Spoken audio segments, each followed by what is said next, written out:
찬송하시겠습니다. 찬송가 540장입니다. 찬송가 540장. 주의 음성을 내가 들으니 사랑한단 말일세.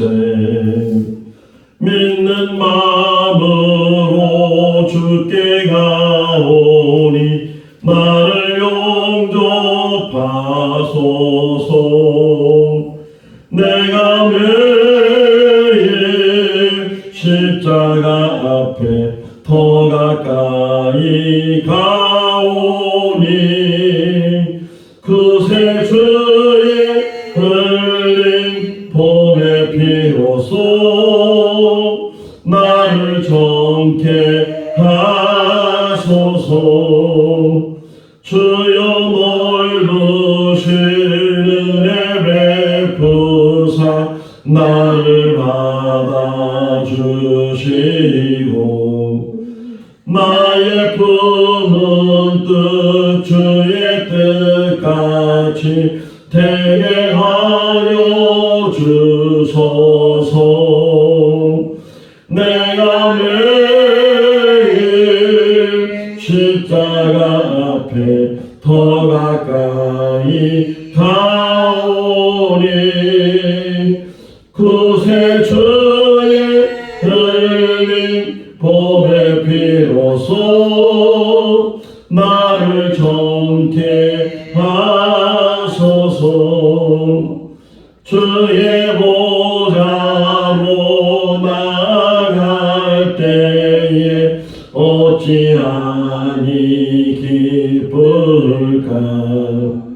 주의 얼굴을 항상 배우니 더욱 친근합니다. 내가 매일 십자가 앞에 더 가까이 가오니 그새 주의 흘린 봄의 피로써 나를 정케 하소서. 우리 구주의 넓은 사랑을 증명할 자 없으며 주가 주시는 참된 기쁨도 헤아릴 수 없도다. 내가 매일 십자가 앞에 더 가까이 가오니 그새 주의 흘린 봄의 피로써 나를 정케 하소서. 아멘. 마태복음 13장 24절에서 33절 말씀입니다. 마태복음 13장 24절에서 33절 말씀. 예수께서 그들 앞에 또 비유를 들어 이르시되 천국은 좋은 씨를 제 밭에 뿌린 사람과 같으니 사람들이 잘 때 그 원수가 와서 곡식 가운데 가라지를 덧뿌리고 갔더니 싹이 나고 결실할 때에 가라지도 보이거늘 집주인의 종들이 와서 말하되 주여 밭에 좋은 씨를 뿌리지 아니하였나이까. 그런데 가라지가 어디서 생겨나이까. 주인이 이르되 원수가 이렇게 하였구나. 종들이 말하되 그러면 우리가 가서 이것을 뽑기를 원하시나이까. 주인이 이르되 가만두라. 가라지를 뽑다가 곡식까지 뽑을까 염려하라. 둘 다 추수 때까지 함께 자라게 두라. 추수 때 내가 추수꾼들에게 말하기를 가라지는 먼저 거두어 불사르게 당으로 묻고 곡식은 모아 내 곳간에 넣으라 하리라. 또 비유를 들어 이르되 정석은 마치 사람이 자기 밭에 갖다 심은 겨자씨의 하나에 같으니 이는 모든 씨보다 작은 것이로되 자란 후에는 풀보다 커서 나무가 되매 공중의 새들이 와서 그 가지에 깃들이느니라. 또 비유로 말씀하시되 정금 마치 여자가 가루 소마 속에 갖다 넣어 전부 부풀게 한 물과 같으니라. 아멘. 할렐루야. 한 40여 년 전에 제 친구가 군 복무를 휴전선 있는 데서 하게 되었습니다. 휴전선에 가보면 철조망이 쳐 있고 그리고 가끔 그 철조망 안으로 들어가서 정찰을 하게 됩니다. 그런데 그냥 정찰하면 그냥 막 다녀야 되는데 그 땅 밑에는 지뢰가 숨겨져 있어요. 그 지뢰가 어디 있는지 잘 모르니까 잘못 땅을 디디면 그러면 이 지뢰라는 것은 그냥 그대로 있다가 밟고 뛰는 순간에 그게 터지는 거예요. 근데 그 지뢰가 그 안에 많이 심겨져 있기 때문에 한 걸음 한 걸음 걸을 때마다 조심을 해야 되고 또 남한만 그런 것이 아니고 북한 쪽에서도 거기도 철조망을 쳤을 테고 또 그 안에 지뢰를 심었을 테고 그런데 비가 많이 오는 때는 그 땅이 막 흙이 파여지게 되고 물이 흐르게 되고 그러다 보면 땅 속에 심겨진 지뢰들이 떠다니는 거예요. 옮겨지게 되고 다른 데 그러니까 처음에는 어디 있는지를 이렇게 파악이 됐는데 이게 다른 데로 유실이 되다 보니까 어디 다시 이게 묻혔는지를 잘 알지 못해서 그래서 가끔 지뢰에 밟는 그런 사고가 군 부대에서도 일어나게 된다. 왜 철조망을 치고 왜 지뢰를 심겨놨어요? 적들이 넘어오지 못하도록 경계하는 거죠. 철조망도 제가 철원에 가보니까 철조망도 이제 모자라서 그 철조망 있는 데다가 고압선을 이렇게 지나가게 해서 전기 고압선이 지나가니까 조심하라고 이렇게 문구가 쓰여져 있는 것도 보게 되는데 다 뭐냐면 적이 들어오지 못하도록 넘어오지 못하도록 근데 가끔 뉴스를 접하게 되면 북한군이 내려올 때 귀순한다 그러잖아요. 북한군이 내려올 때 그 휴전선 안에서 거기를 지나서 철조망을 뚫고 이렇게 귀순하는 사람들 또는 이렇게 바다를 통해서 귀순하는 사람들이 있는데 어쨌든 지금 우리나라는 북한과 대치 상태에 있고 휴전이잖아요. 전쟁이 끝난 것이 아니라 종전이 아니고 휴전이기 때문에 언제 또 전쟁이 일어날지 모르는 지금 국제 정세를 보게 되면 러시아와 우크라이나가 전쟁 중에 있고 근데 러시아의 군인들이 모자른 게 이제는 북한군까지도 대륙 가서 전쟁에 이제 투입한다는 그런 뉴스를 접하게 되는데 또 국제사회가 가만히 있겠어요? 이런 부분 그런데 이것이 우리나라에도 영향이 있다는 거예요. 항상 우리도 깨어 있어야지 이제는 우리나라는 절대로 전쟁이 일어나지 않아. 그것이 우리 소원이죠. 전쟁이 일어나서는 안 되는 그런 상황인데 혹이나 잘못 판단하면 김정은이 오판을 한다든가 그렇게 되면 또 전쟁도 일어날 수 있는데 어쨌든 지금 휴전선이나 모든 군인들이 경계태세를 하고 적들이 들어오지 못하도록 그렇게 지금 태세를 취하고 있는데 오늘 이 말씀이 그런 이야기예요. 예수님께서 이제 마태복음 13장을 통해서 천국 이야기를 이제 비유로 말씀을 하셨는데 첫 번째는 씨 뿌린 자 비유였어요. 그러니까 씨는 다 똑같은 씨라 할지라도 어디에 뿌려지느냐 길가에 돌밭에 가시덤불에 또는 좋은 땅에 이렇게 예수님은 네 종류로 이제 설명을 하셨는데 뭐 그 이상이 있을 수 있겠지만 그렇게 해서 좋은 땅에 심겨진 그 씨만 100배, 60배, 30배의 열매를 맺게 된다. 근데 예수님이 다시 제자들한테 그 비유로 설명하면서 그 땅의 비유는 마음이 길처럼 딱딱한 사람이 있고 또 마음이 돌박 같고 또 마음이 가시덤불 같고 또 마음이 옥토 같은 그런 사람들이 있다. 그 마음이 중요하잖아요. 씨도 중요하지만 그 그 씨가 땅에 뿌리를 내리고 열매를 맺으려면 이 마음에 있는 그 상태 통해서 복음이 잘 받아들이는 사람이 있는가 하면 복음을 아무리 그렇게 열심히 전해도 들어가지도 않고 약간 들어갔다가 좀 유혹이 생기고 박해가 생기고 또 여러 가지 세상에 환난이 일어나고 이러면 금방 그 믿음을 잃어버리는 그런 사람들도 있다는 것을 예수님께서 말씀하시면서 천국은 좋은 옥토와 같이 마음에서 복음을 잘 받아들이고 그래서 열매를 맺어야 된다. 그러면서 두 번째 이제 그 천국에 대한 비유가 오늘 읽은 가라지 비유, 또 세 번째가 겨자씨 비유, 네 번째가 누르개 비유. 이게 우리가 두 번째, 세 번째, 네 번째 말씀을 오늘 이 새벽에 묵상을 하게 되는데, 자, 이 가라지 비유가 바로 휴전선 이야기하고 연결이 돼요. 자, 마음이라 했잖아요. 밭은 마음이다. 근데 이 마음에다가 이제 주인이 곡식을 심었어요.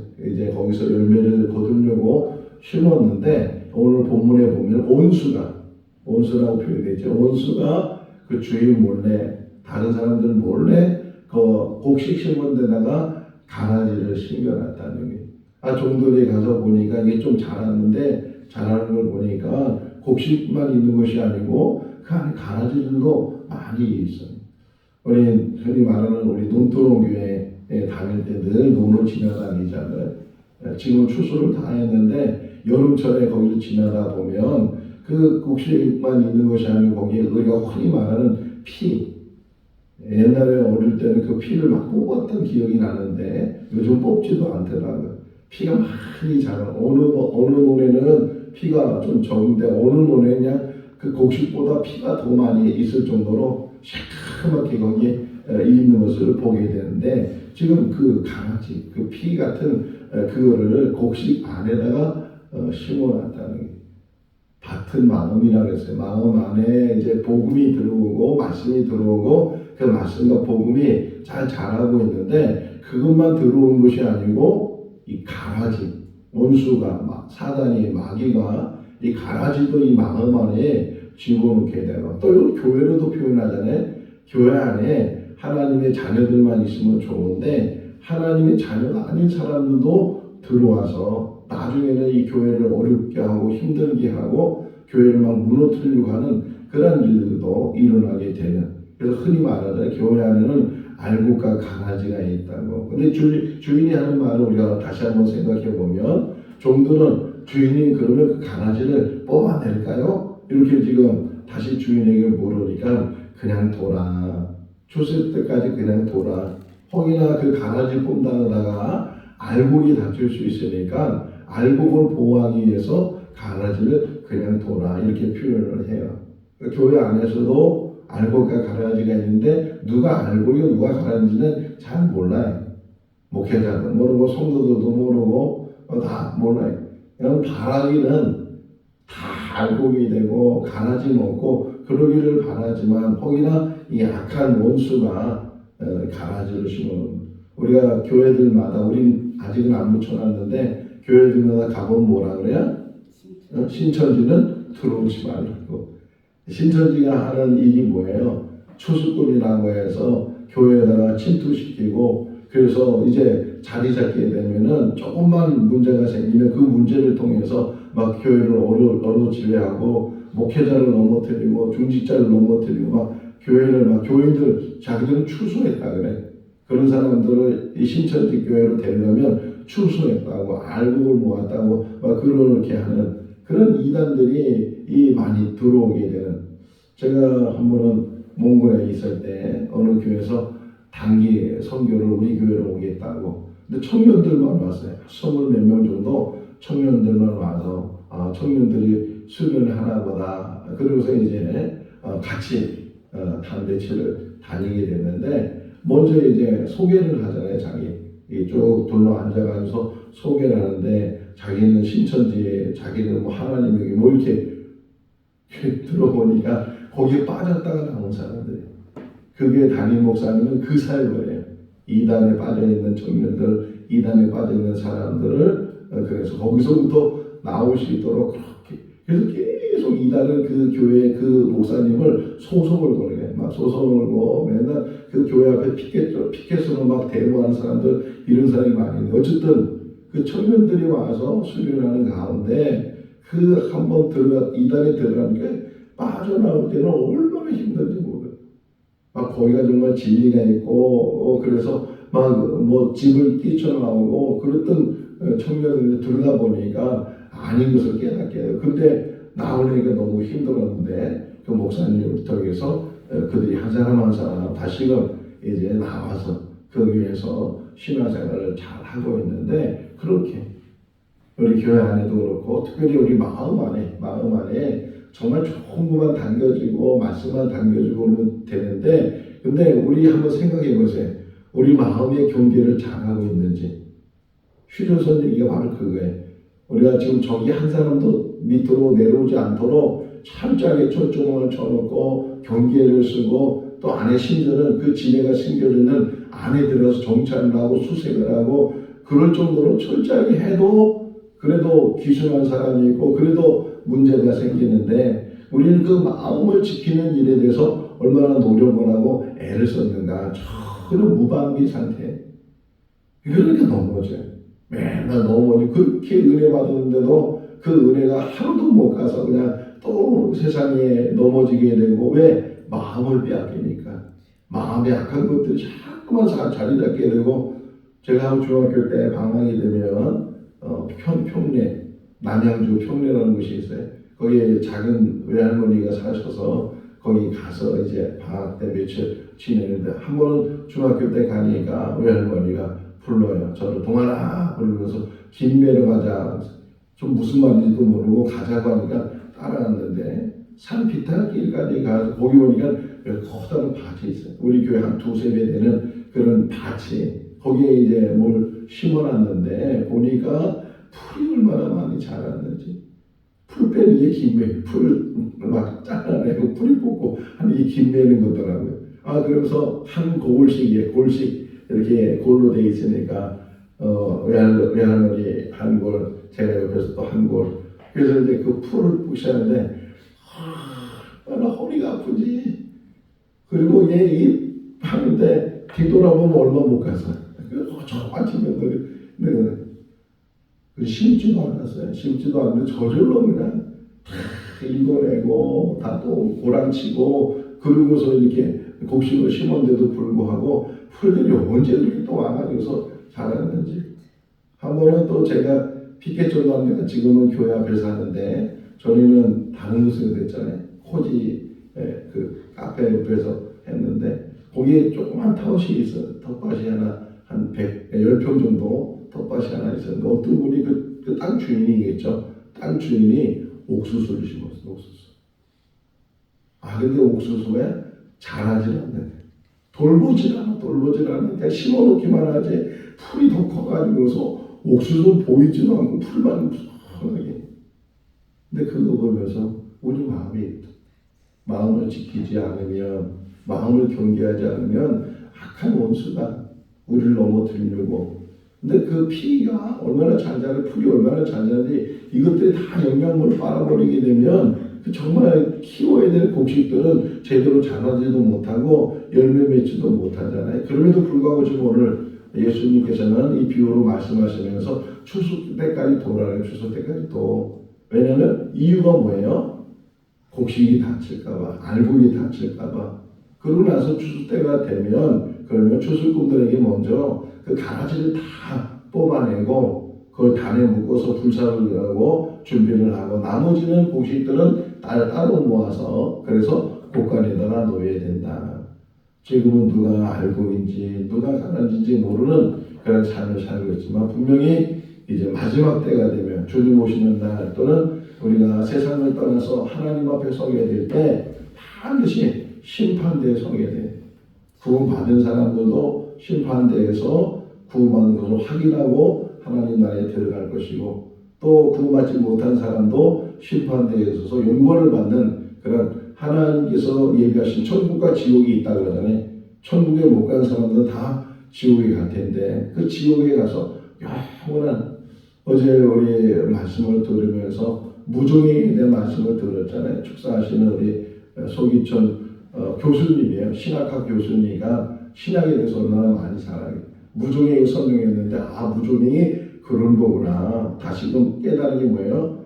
끝이 없다는 게.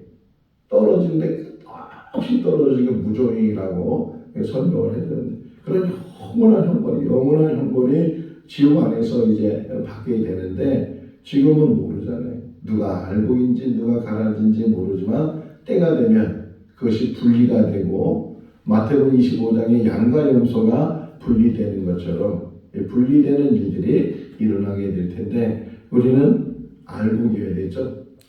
알고 살다가 하나님 왔을 때 알고로 인정을 받고 하나님이 예배하신 그 천국에 들어가는 축복이 우리 가운데 있을 수 있기를 바랍니다. 그러면서도 또 하나 제가 새벽에 오늘 묵상한 게 뭐냐면, 이 비유적인 거지만 이 가라지가 알고로 변할 수 있어요, 없어요? 예? 가라지는 가라지예요. 알고는 알고이고. 근데 하나 제가 은혜 받은 것은, 그럼에도 불구하고 하나님은 하실 수 있다. 사람은 아무리 애를 써도 가라지를 알고로 변화시키지 못하지만, 하나님은 가라지를 할지라도 변화시켜서 알고게 되게. 그러니까 교회가 지금 존재하는 거예요. 교회 안에 다 의인만 모이는 것이 아니고 죄인들이 모이잖아요. 죄인들이 모여서 이곳에서 주님 만나면서 죄를 회개하고 그리고 변화돼서 하나님의 사람이 돼. 우리들도 다 죄인이에요. 지금도 죄인이지만 그때는 더 많은 죄를, 예수님을 영접하지도 않을 때는 더 많은 죄 가운데 살았던 우리인데, 우리가 변화된 건 뭐예요? 가라지 같은 우리를 알고 변화시키. 요한복음 2장에 나오는 이 물이 변해서 뭐가 됐다고요? 포도주가 됐다. 하나님은 하실 수 있다. 그래서 지금도 하나님은 길이 참으시고, 그래서 지금도 멸망시키지 않으시고 그가 변화되도록, 그 가라지 같은 사람이라 할지라도 예수 그리스도를 만나서 알고로 변화된다면 그보다 더 큰 은혜가 어디 있겠어요? 다 우리가 그런 과정을 통했고, 지금도 이 교회는 예수 잘 믿는 사람만, 좋은 사람만, 착한 사람만, 선한 사람만 들어오라는 것이 아니고 누구든지. 그러니까 다 받아주는 거예요. 그러니까 아직도 성숙하지 못하고, 아직도 어린아이 같고, 아직도 문제 익히고 그런 사람들까지 다 받아줘야지, 선별을 하면서 이 사람이 가라진가 알고인가 이거 처음부터 선별해서 한다면 선별도 못할 뿐만 아니라 선별되지도 않는다. 선별해서도 안 된다는 게, 교회는 누구든지 수고하고 무거운 짐지나 다 내게로 오라, 다 오라, 다 오라. 누구든지 값없이 와서 먹고 마시라고, 그것을 사라고 주님 말씀하고 있는 것처럼, 지금 기다려주시는 것 중에 하나가 가라지를 할지라도 예수 안에서 변화돼서, 그래서 알고게 되고 하나님의 자녀가 되고 하나님의 백성이 된다면 그게 교회의 기능이고 교회의 목적이다. 어쨌든 천국은 이 마음에서부터 천국이 이루어지게 되고, 마음을 잘 지켜야 돼요. 우리한테도 주는 교훈이에요. 그래서 잠언 4장 23절에서도 지킬 만한 것 중에 가장 중요한 게 뭐라고요? 마음을 지켜라. 오늘도 마음을 잘 지켜서 마음에 흔들림이 없어야 되고, 마음에 악한 것이 들어오지 않도록, 악한 세력이 나를 지배하지 않도록 늘 마음 안에 성령으로 늘 붙들려야 되고 말씀으로 늘 붙들려야 될 줄로 믿습니다. 세 번째 비유가 겨자씨 비유예요. 겨자씨. 저희도 우리 설교 말씀 들었지만, 이 겨자씨는 아주 작은 것인데 그 작은 것이 자라서 큰 나무처럼 새들이 기르게 된다. 이 작은 것의 소중함을 잘 깨달아요. 하나님의 일도 마찬가지예요. 하나님의 일도 작은 일이 소중해요. 작은 일. 이 작은 일이 쌓이고 우리 속담 들었잖아요. 티끌과 태산이라고. 티끌이 얼마나 작은데 그게 중국에 태산이 있어요. 태산이 아주 높은 산인데 그 태산처럼 된다는 거예요. 그게 어느 세월이 그렇게 되겠는가 우리가 생각하지만, 그러나 하다 보면 이 부자 되는 사람들 보면 작은 것을 모으다 보면 그것이 목돈이 되고 그것이 큰 돈이 되고 그래서 부자가 된다는 게. 근데 작은 걸 소원하다 보면 있는 것도 다 잃어버리게 된다. 하나님의 일도 마찬가지예요.